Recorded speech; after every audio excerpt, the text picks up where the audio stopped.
聂怀桑手里的实验本卷成筒，拍了拍魏无羡的肩膀，道：“这第二条死路，就是魏哥每周末跟着他的得意门生蓝忘机去图书馆上一天自习。江城的眼珠子还没收回来，又受到了巨大的刺激。那个高考状元，他不是都考完了，怎么还学习？”魏无羡深吸了一口气，学霸的世界你们不懂，所以你就要每周去玷污他的得意门生了？怎么能算玷污？魏无羡很不满意，我也是年级第一好不好？我去是给新班主任面子，免得他为难你们。此话听起来有点义气，不过聂江二人还是感觉怪怪的。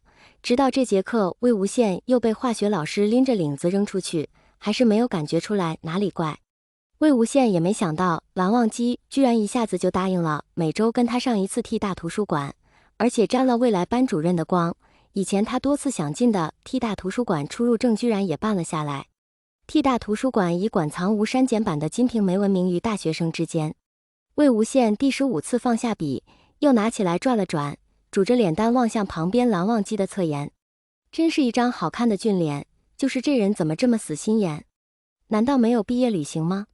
并无。俊脸没抬头，低低的声音传入魏无羡的耳旁。魏无羡揉了揉耳朵，差点以为自己幻听了。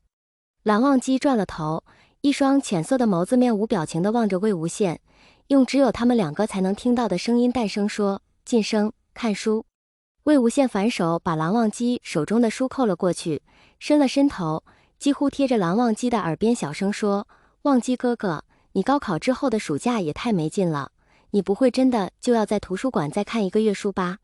他的耳语带着夏日的灼热丝丝喷在人脸颊上，也同样能嗅到那人身上淡淡的檀香味道，而他丝毫不觉得这么近有什么问题。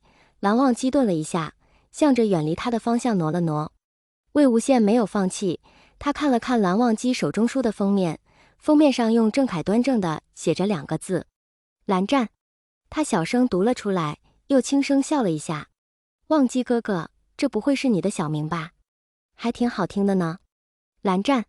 魏无羡又小声读了一下。这次蓝忘机只把被魏无羡扣过去的书又翻了回去，不再理他，继续认真的读下去。魏无羡自己的练习册早就七七八八龙飞凤舞的做完了，虽然班主任安排他跟蓝忘机一起在图书馆自习，却没有任何一方带有强制性，他随时都可以离开，蓝忘机也没有看管他的义务。但想到如果蓝忘机告诉班主任大人自己没有好好上自习，说不定班主任真的会让自己住到他家里去。魏无羡想到这里，不知为何脑子又浮现出自己娘亲大人满意的笑容。不行，绝不能住到班主任家里去，娘亲大人一定做梦都会笑醒。咬着笔，看着帅哥，魏无羡终于度过了难熬的第1个共同自习。不过跟蓝忘机一起自习也还不错，魏无羡心里居然对下1周还有点小期待。虽然这个陪伴对象几乎全程无语，但不知为何总有一点不一样的感觉。第2次自习的时候，魏无羡去的有点晚，毕竟头一天学校的课就上到了夜里10点。T 大不亏是全国第1的学府，即便是暑期的周末，安安静静埋头看书的学子也填满了图书馆零零落落的空隙。魏无羡找了半天，才在窗边的桌旁看到了穿着白色衬衫的蓝忘机。太阳已经高高升上了天空，阳光透过半透明的窗把他一半肩膀映成金色。魏无羡愣了一下，感慨了一下世间如此好看的男子居然沉浸在书本无法自拔，还真是广大少女的遗憾。见他来晚，蓝忘机似乎并未见怪。魏无羡自己想了想，2次翻墙到寝室都被抓到的人，能有早起的好习惯才奇怪呢。他不好意思地挠了挠头，小声说：“忘机哥哥，我来了。”拉开一旁的椅子，魏无羡一屁股坐了上去。蓝忘机推过来一叠笔记本，非常轻声地说：“给你。”说完也未再看他，继续看着自己手中的书。魏无羡小心翼翼地翻了翻这叠笔记本，顿时惊讶无比，这是蓝忘机自己的错题本，省状元的错题本，那真是稀世珍宝。魏无羡一时无语凝噎，差点感动的眼泪都落下来。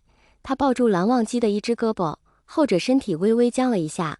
魏无羡感恩戴德地说：“忘机哥哥，你可真是个大好人呐。”作为回报，你以后也可以叫我的小名。错题笔记封面上，魏无羡抓起钢笔，飞快地在蓝湛二字旁签出魏婴。想念是一回事，见面果然又是一回事。魏无羡从罗清扬的婚礼转战到酒吧，几个同事胡天胡地又喝了一顿酒。